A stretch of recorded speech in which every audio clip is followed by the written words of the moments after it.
y en la carrera por la sostenibilidad, teniendo competidores mucho más grandes, y entendemos, o entiende quien escribe la pregunta, con mucha más capacidad de inversión.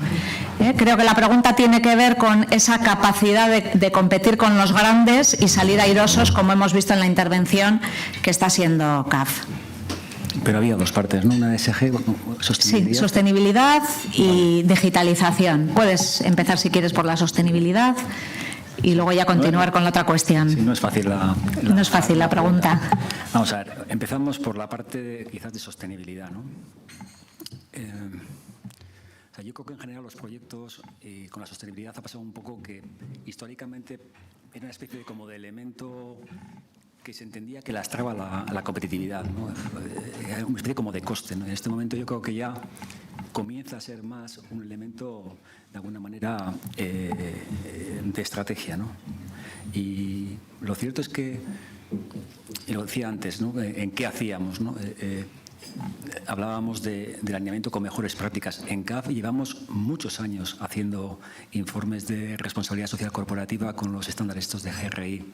Entonces, y hemos generado cuadros de mando, hemos generado, con lo cual ya tenemos tradición en lo que sería alineamiento con las mejores prácticas. Pero yo creo que hay un salto además que es el de, lo comentaba antes, que hablaba de mayor compromiso y mayor transparencia, ¿no?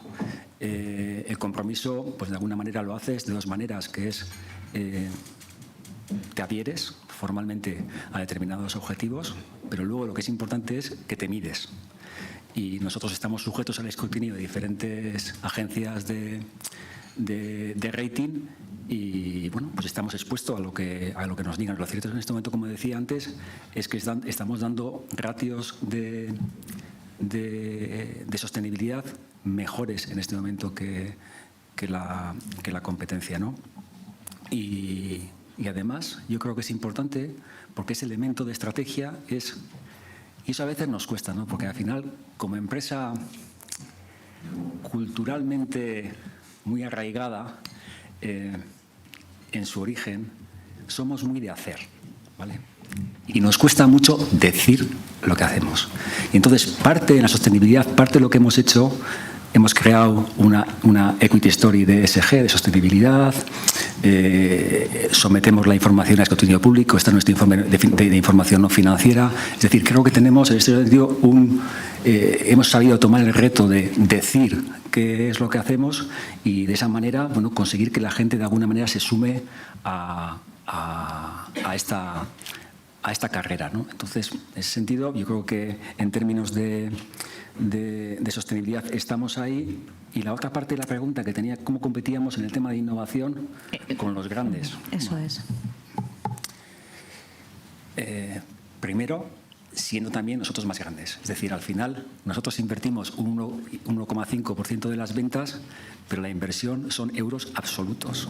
Por tanto, al final, que es, como decía antes, estamos en la Champions, pero claro, nuestra diferencia, nosotros somos una compañía de 3.000 millones, está la compañía de 7.000 millones, está la compañía de 15.000 millones y está la compañía de los 30.000 millones. Por tanto, necesitamos crecer para poder invertir más en términos absolutos en tecnología. ¿Y cómo lo hacemos? Pues el recurso del SMART. Entonces tratamos de alguna manera de hacerlo de manera inteligente, ¿no? Entonces, bueno, hemos hecho históricamente determinadas apuestas tecnológicas que nos han funcionado. Yo creo que lo que el mundo de las baterías, muy asociada al mundo de la tracción, al mundo del almacenamiento de energía, aquí con CAF Power es una historia de éxito. Por tanto, lo haces con conocimiento y lo haces también con actitud. O sea, ese emotion que he dicho antes, eso de que no nos conformamos, que queremos avanzar, que queremos mejorar, lo tiene que tener cada uno de los que estamos ahí, ¿no? Entonces yo creo que es conocimiento, es actitud y luego como organización y como consejo de administración y como ejecutivo tenemos que dotar a la organización de la mejor manera, de alguna manera, de hacer eso, ¿no? Entonces culturalmente huimos mucho de las áreas demasiado centralizadas. Tratamos de generar estructuras organizativas internas que sepan aprovechar el conocimiento que deriva de la gente que está en el negocio, que es de donde surgen las oportunidades, con determinadas líneas de trabajo que traten de alguna manera de avanzar el futuro, ¿no? Entonces, combinas lo que sería estar en la vanguardia con lo que sería el día a día y la eficiencia. Y esto, bueno, pues llevado al plano concreto, se ha visto en el mundo de las baterías. O sea, nosotros comenzamos con los primeros sistemas de tranvías sin catenaria en el año 2009, que ya ha llovido, quiero decir que llevamos tiempo trabajando y hemos seguido. Primero empezamos por Sevilla, fue Zaragoza y después internacionalmente en proyectos como Birmingham. Hemos seguido trabajando todo el área de almacenamiento de energía, toda la parte de tracción, y hemos pasado a ser capaces de ofrecer trenes de baterías. Y creo que en ese sentido, para nosotros, la noticia de adjudicarnos el año pasado el proyecto de VRR, el proyecto en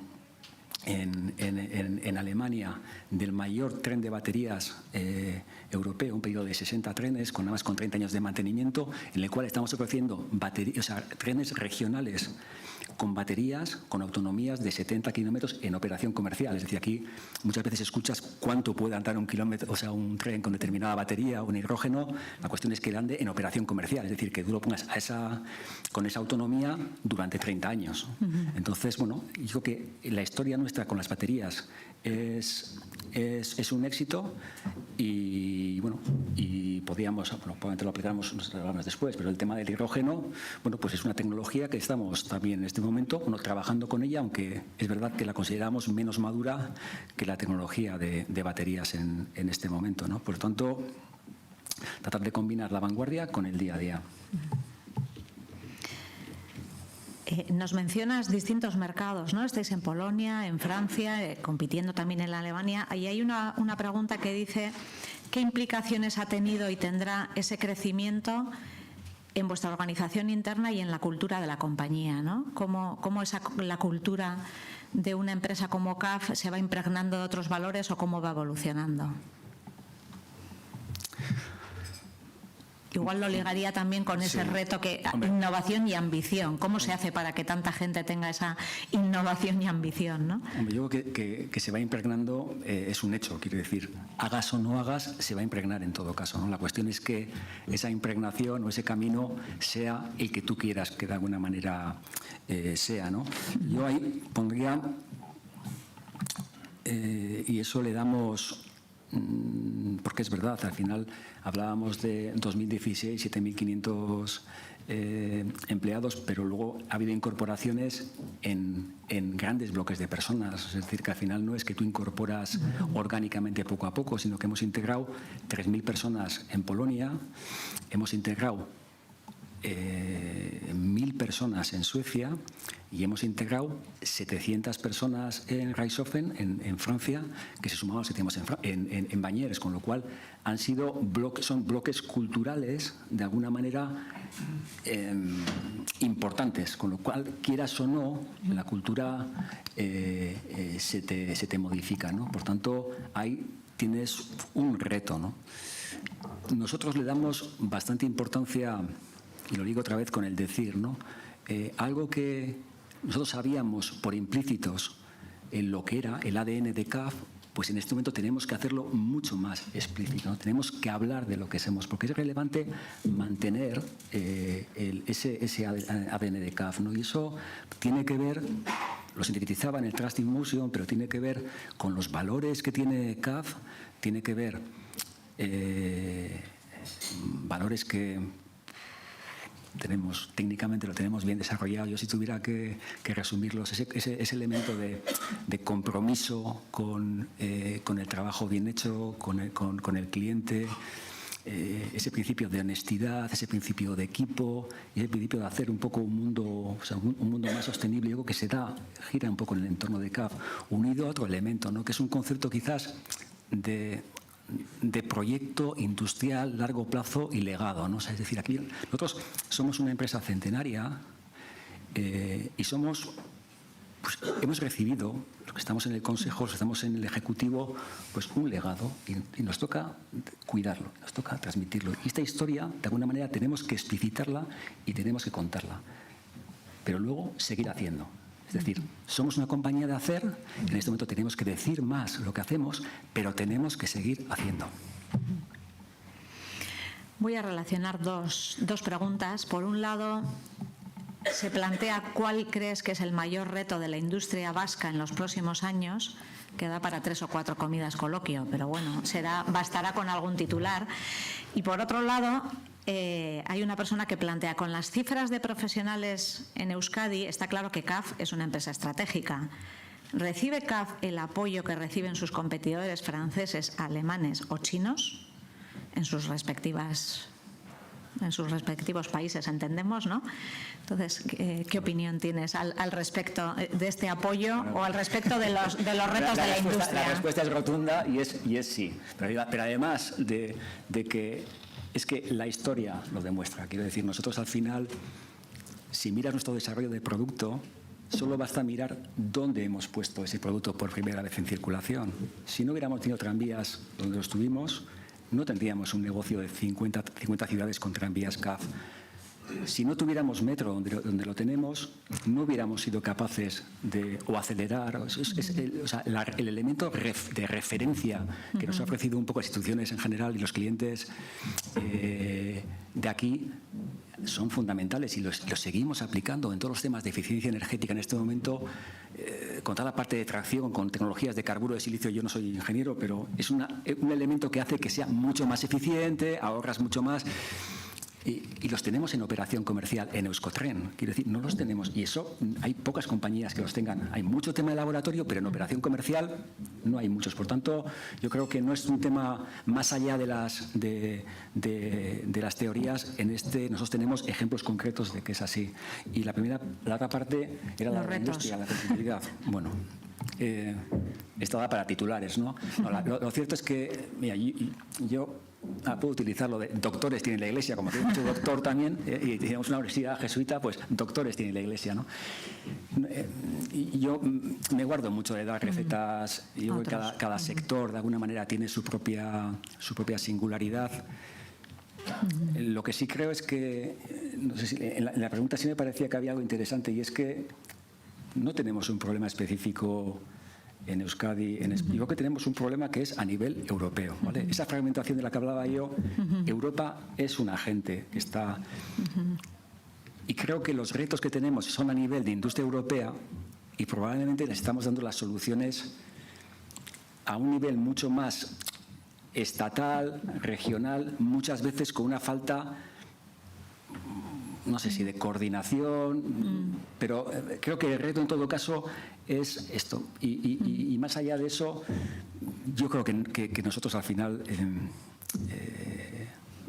tenemos que trabajar la competitividad, tenemos que trabajar la productividad, y somos una economía de valor añadido, y la tecnología, la innovación es fundamental. Y sin eso, yo creo que tenemos como industria un futuro más incierto. Por tanto, mi apuesta sería básicamente innovación, productividad, y tratar de encontrar mecanismos a nivel europeo que le den solución, ¿no? Y bueno, en este momento yo creo que la semana pasada venía de Bruselas. La Comisión anunció lo han llamado el Green Deal Industrial Plan, que es un poco la respuesta que tenemos al plan americano de la ley del IRA, que le llaman. Vamos a ver un poco ahí, probablemente haya una cierta escalada pero vamos a ver todo eso al final cómo deviene, o sea, cómo deriva, cómo precipita en la economía real, ¿no? En tu exposición has hablado de la cada vez mayor relevancia de los proyectos integrales. Hace unos años se podía relacionar CAF con los trenes y ahora estáis hablando de soluciones integrales de movilidad. ¿Nos puedes dar más información sobre cómo son estos proyectos y cuál es vuestra experiencia en este ámbito? Sí. Bueno, proyectos integrales que tienen todos tren, quiero decir. Y eso lo he dicho antes. Nosotros al final somos y el vehículo ferroviario, el tren, es el ancla de nuestro negocio, ¿no? Lo que hacemos en un proyecto integral, que como decía antes, solo lo podemos hacer los de la Champions. O sea, realmente hablamos de proyectos en los cuales cubres lo que va desde la fase de estudio de viabilidad a la parte de la ingeniería, la construcción de la solución, la construcción del tren, la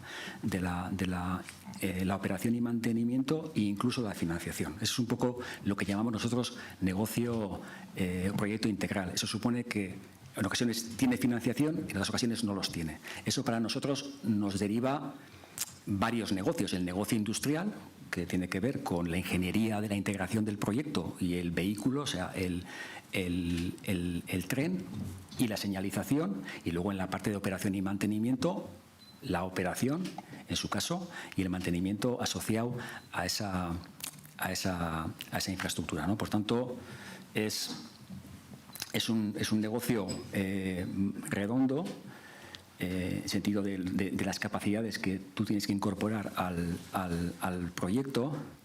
Son soluciones que en determinadas partes del mundo gustan porque desde el punto de vista de la autoridad que contrata la solución, pues te eliminas la necesidad de coordinar los subsistemas, que el problema no es el trabajo de coordinarlas, sino que son el coste derivado de las dificultades que existen en esa coordinación. Por tanto, como cliente, tú pones en el consorcio esa responsabilidad. Y para nosotros como compañía es interesante porque las barreras de entrada en ese tipo de proyectos son muy altas. Como digo, no podemos entrar más de 4 o 5 en esta. El quinto es el chino. Entonces, no podemos entrar en ese tipo de, o sea, no pueden entrar en este tipo de proyectos. Por tanto, las barreras son más altas y en un segmento que está en crecimiento, pues nos sitúa en una posición que es buena. Históricamente nosotros hemos desarrollado en este momento, o sea, hay que decir que hay una expectativa de crecimiento, pero históricamente los hemos hecho. En este momento tenemos entre ejecutados o en ejecución o en cartera, pues aproximadamente 20 proyectos de este tipo. No son proyectos, si tomamos los últimos, la media de su importe viene a ser como de 700 millones de euros. Son proyectos que tienen inversión en torno al 350, 400, operación y mantenimiento 300. Entonces son proyectos grandes, como digo. Tenemos históricamente y en ejecución o en cartera cerca de 20, y además son en geografías pues muy diversas. Quiero decir, de los de la financiación, por ejemplo, tenemos proyectos pues en Lieja, tenemos proyectos de estos en Estados Unidos, en Maryland, tenemos proyectos de estos en Israel, tenemos proyectos en Australia. Quiero decir que cubrimos bastante de la geografía del mundo con proyectos de este tipo. Muy bien, venimos de un año 22 bastante complicado, ¿no? La guerra de Ucrania, unos elevados niveles de inflación, problemas en la cadena de suministro. ¿Cómo ha impactado todo este contexto en la actividad de CAF? Y más en concreto, preguntan también cómo está respondiendo CAF a las disrupciones en las cadenas de suministros. ¿Y cómo ves la situación a corto o medio plazo también? Bueno, hombre, impactar ha impactado. Yo sí distinguiría dos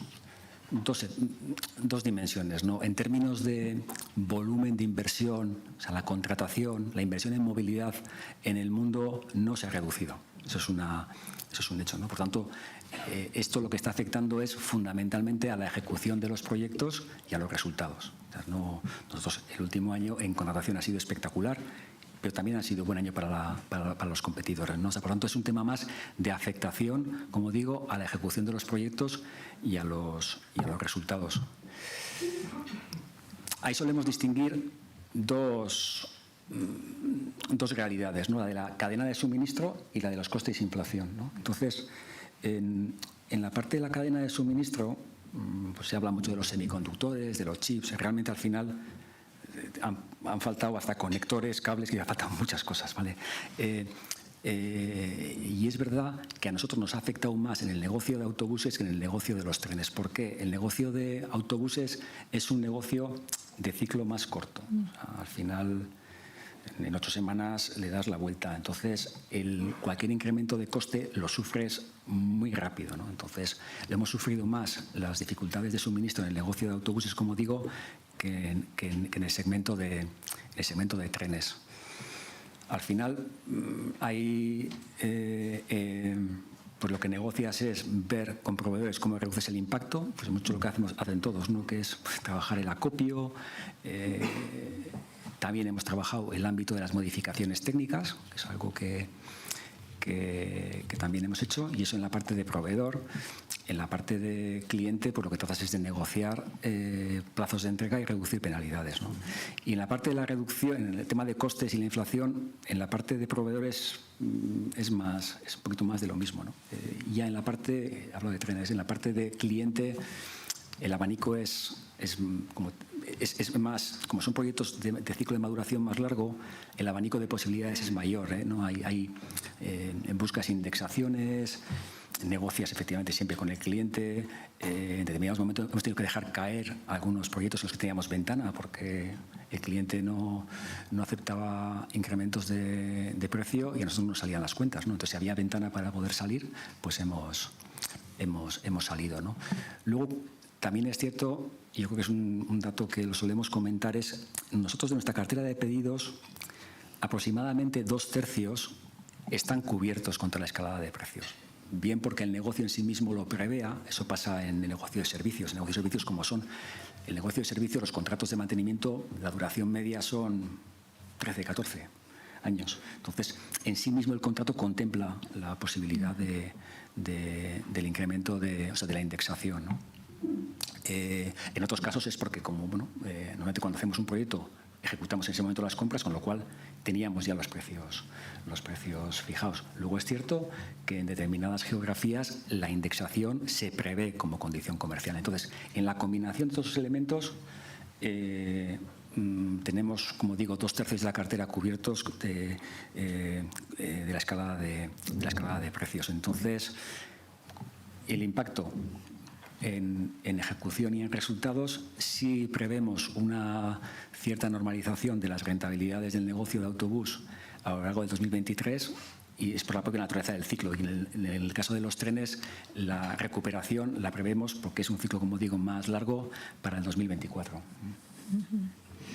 Bueno, tenemos una persona con una inquietud. Si CAF, como habla de una facturación de 550 millones para compras, que has debido mencionar, se pregunta si la compañía está analizando alguna adquisición.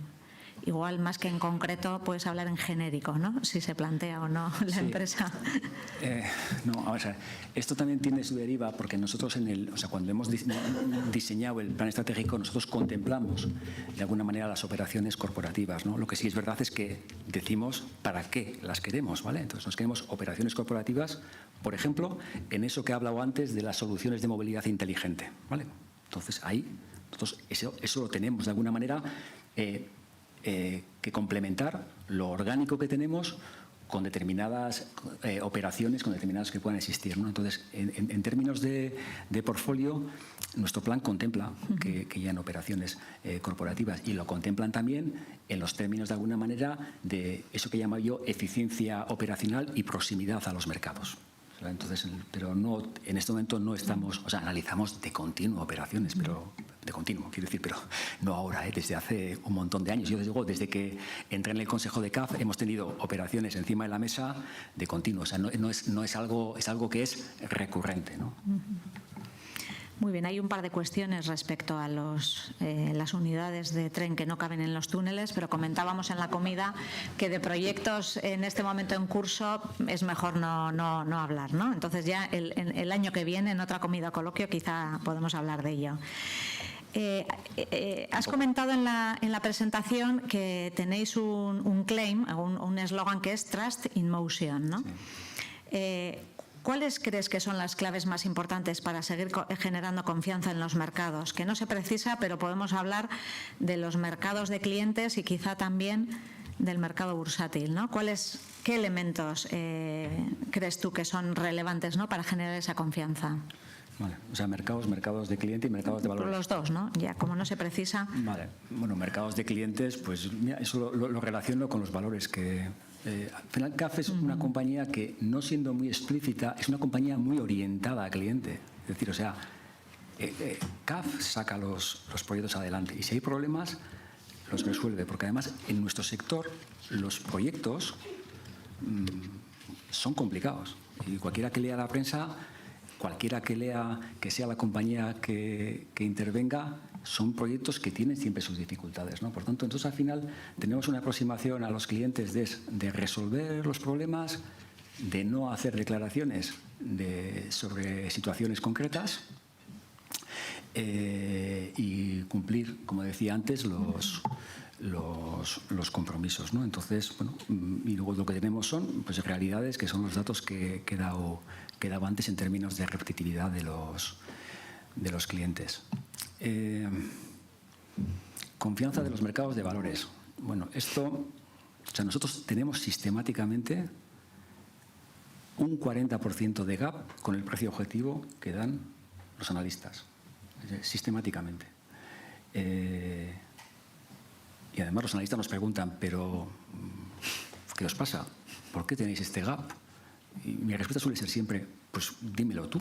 O sea realmente, por tanto, tenemos una posibilidad de mejora enorme en ese ámbito y de hecho, y es una reflexión que tuvimos en el Consejo, la manera en que hemos dado a conocer el último plan estratégico tiene que ver también con la manera de responder a esa realidad, ¿no? Hemos sido muy explícitos y el plan ha sido bien recibido en el mercado. En términos de ambición, bueno, pues al final cada uno, como tiene su expectativa, la valora contra ella. Pero en términos del esfuerzo que hemos hecho para comunicar lo que somos y a dónde vamos y por qué creemos que nuestra propuesta es diferencial con respecto a la de la competencia, yo creo que eso lo hemos logrado y creo que eso es una manera, un paso adelante para construir confianza en los mercados. Tenemos una cuestión relativa a Solaris, ¿no? Dice, has dado especial relevancia estratégica a la incorporación hace unos años de Solaris en el grupo CAF. Y la pregunta es, ¿qué perspectivas y aspiraciones os planteáis en el negocio de autobuses para los próximos años? Bueno, el negocio de autobuses urbanos, cero emisiones. Quiere decir, nosotros, si el año pasado cerramos el entorno de los 1.500 autobuses, eso está todo el año, pero si tomamos el último mes, más del 80% de los autobuses que fabricamos y vendimos eran cero emisiones. Por tanto, nosotros estamos en ese segmento de mercado. Y es un segmento que tiene viento de cola. Es decir, al final, tiene viento de cola por todo lo que tiene que ver con la descarbonización. Eso, o sea, yo creo que las regulaciones se están acelerando, las administraciones incorporan y compran cada vez más vehículos cero emisiones y ahí, yo creo que los datos que marca la ley, yo creo que la directiva de vehículo limpio habla de que de los nuevos autobuses urbanos el 45%, creo que era la referencia en el 2035, tengan que ser cero emisiones. Probablemente se supere ese ratio. Por tanto, las perspectivas son buenas porque tenemos viento de cola, ¿no? Entonces, nuestra estrategia en ese contexto es acelerar en la mayor medida posible nuestra migración a cero emisiones, porque en nuestro mix hacíamos también autobuses diésel, pero como digo, estamos ya por encima de nuestra cartera también. Si la miras, pues estamos por encima del 75% en autobuses cero emisiones. Por tanto, ya esa parte es migrar aceleradamente a cero emisiones y crecer en cero emisiones. Luego tenemos también como segundo eje el expandir nuestro portfolio de e-mobility al segmento interurbano.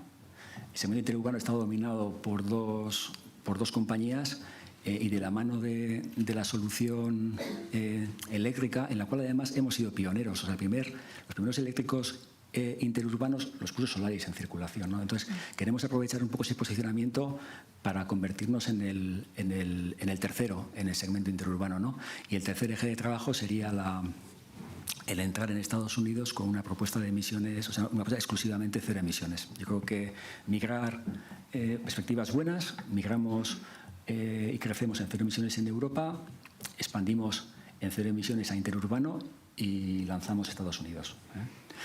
Nos llevará tiempo, quiere decir que este es un proyecto que las las unidades en el ciclo A26, en números no va a ser un impacto relevante, pero a 2030 sí lo puede ser. Sí, hay una cuestión sobre cuáles son los mercados que CAF ha definido como estratégicos en los próximos años y qué planes tenéis para abordar el crecimiento en cada uno de ellos. No concreta si habla de geografía o habla de producto, con lo cual, pues, respuesta libre. Sí, bueno, lo comentaba antes, ¿no? Ese eje de un poco de foco comercial que hemos puesto en determinadas geografías, ¿no?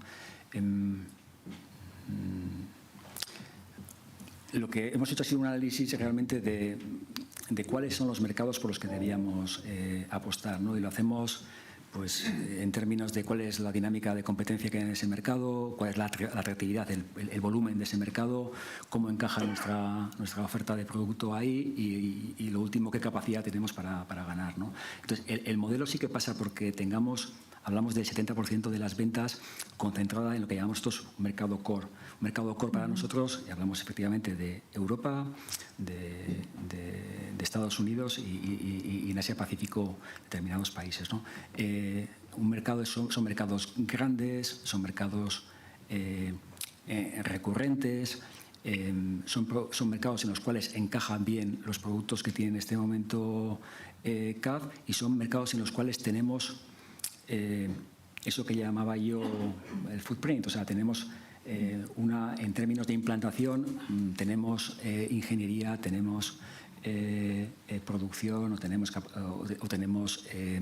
cadena de suministro, ¿no? Entonces, esos son un poco los ejes con los cuales hemos definido eso y lo comentábamos antes. Tiene que ver con esa percepción que tenemos de que realmente el mundo se está fragmentando en ese sentido, ¿no? Entonces los requerimientos de contenido local son cada vez mayores, las barreras no explícitas, no hablamos ya de aranceles, que en algunos países siguen existiendo como mecanismo que impide, pero en otros es todo mucho más, es más sutil, ¿no? Entonces yo creo que esos mercados, el hecho de tener implantaciones como digo, dentro de la cadena industrial nos dan posicionamiento y a partir de ahí las ventas el resto de mercados son más de oportunidad. Muy bien, y ya vamos cerrando y bueno, como estamos en la Universidad de Deusto, una pregunta respecto al talento, ¿no?, de las personas, ¿no? Las predicciones hablan de que en Europa en general va a haber una escasez, ¿no?, de talento científico, técnico, preparado para los grandes retos que se plantean, ¿no?, sobre todo de digitalización y de sostenibilidad, y también talento directivo, ¿no?, que se ha mencionado varias veces. ¿Cómo os estáis preparando como compañía para competir en los mercados europeos de talento y ser atractivos para los profesionales mejor preparados?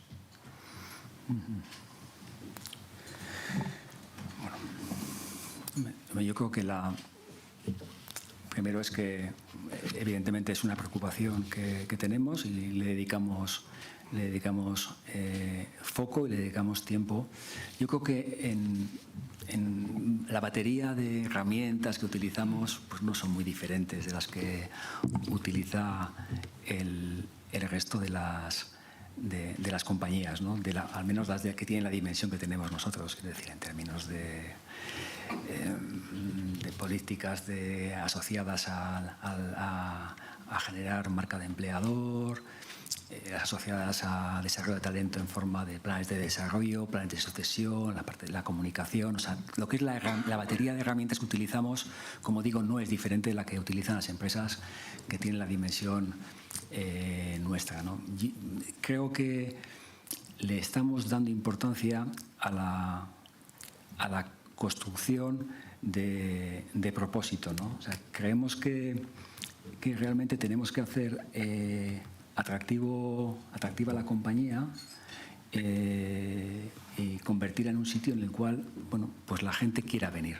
Esa es es lo que podemos hacer. Una cosa es la preocupación en su conjunto y otra la preocupación individual como empresa, ¿no? Entonces, al final, nosotros queremos construir, y eso es una responsabilidad del Consejo de Administración y del Ejecutivo, ¿no? Construir un proyecto interesante en el cual la gente quiera participar, porque es cierto que al final, más allá de que haya más o menos personas, las personas son diferentes a nosotros. Bueno, a nosotros, quiero decir, a mi generación al menos. Entonces, bueno, y eso no va a cambiar. Y tenemos que prepararnos y tenemos que hacer que sea atractivo para ese tipo de personas. Pero eso, parafraseando también a una intervención que tuvo nuestro presidente Andrés Sáenz Correta en este foro, buscamos gente normal. Lo que queremos es gente normal, pero eso sí, y esa obligación nuestra es generar un proyecto que sea atractivo para que la gente quiera participar. Y lo cierto es que yo creo que tenemos mimbres para ellos, ¿no? Entonces, al final es un sector bonito. O sea, es un sector, la descarbonización, la movilidad es sostenible, el transporte público. O sea, es algo que, bien formulado, resulta atractivo, ¿no? Entonces, bueno, se trata de trabajar esa línea junto con las variables y los programas más tradicionales, ¿no? Muy bien, bueno, pues muchísimas gracias en nombre de Deusto Business Alumni, por supuesto de todos los asistentes. Yo me quedo con esa idea de innovación y ambición, que yo creo que todas las personas que estamos aquí las queremos para nuestro proyecto. Y si me permites, voy a añadir también la de humildad, ¿no? Por cómo nos cuentas las cosas, cómo compartes el proyecto. Así que muchísimas gracias.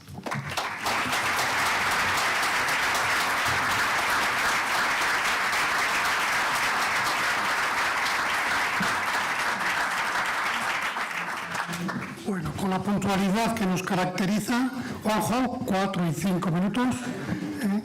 Bueno, la verdad es que era un día importante, costó buscar un hueco en la agenda de Javier, pero bueno, Javier ha sido cumplidor y ha sido una comida con muchísimo contenido. Yo agradezco mucho la presencia de la consejera Arantxa Tapia, el presidente de CAF, una nutrida representación del Consejo de CAF, también de la universidad y también de entidades financieras. Yo recuerdo a Andrés, estaba en Orbosa, recuerdo hace 30 años, cuando se juntaron gente que tenía visión de país, gente de la empresa, me acuerdo mucho de nuestro presidente Bastarrica, con una idea muy clara de lo que había que hacer para sacar una empresa, una industria adelante. Y se encontró una alianza muy buena con las cajas de ahorros vascas, que junto con el vehículo de la cartera social de la propia empresa se hicieron con la compañía y el poder lo detentaron los hombres de CAF, con Bastarrica y Andrés a la cabeza. Hace 30 años. Hoy CAF es una historia de éxito a nivel internacional y yo creo que es un ejemplo a seguir. Nuestra consejera, es muy de ella decir que somos un país industrial. Necesitamos que la industria sea la base de la realidad económica de este país. Pero también necesitamos un entramado financiero acorde con esa realidad industrial. Y yo creo que ahí vamos a encontrar algunos retos de evolución en el futuro para que aquello que fue una operación de éxito, bien en CAF o bien en otras entidades, se repita. Yo, Javier, estoy súper a gusto, pero eres humilde de verdad, humilde de verdad. Pero has hecho una presentación de muchísimo contenido. Y creo que el plan estratégico tiene mucha ambición, muchísima suerte, que os vaya bien y que sigamos disfrutando de la historia de éxito de CAF. Hasta pronto.